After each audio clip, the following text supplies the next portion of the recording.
Okay, so yan. So now, we're going to do the shower test. Actually, wala na tayong problema dun sa kapote itself. Malabo talagang pasukin ng tubig yan. So, what we're really going to test is yung bisa ng dual flap overlap dun sa harap. So, we're gonna open the shower. Yan. Papal sa harap.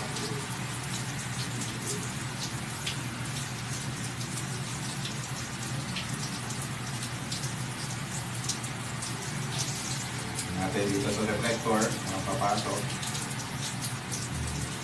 Okay. So, open. Sure. Actually, wala ako na-feel na basa. Yan, if you notice, actually, tuyo yung loob. Yung flap. Tuyo yung zipper. Wala talaga dito.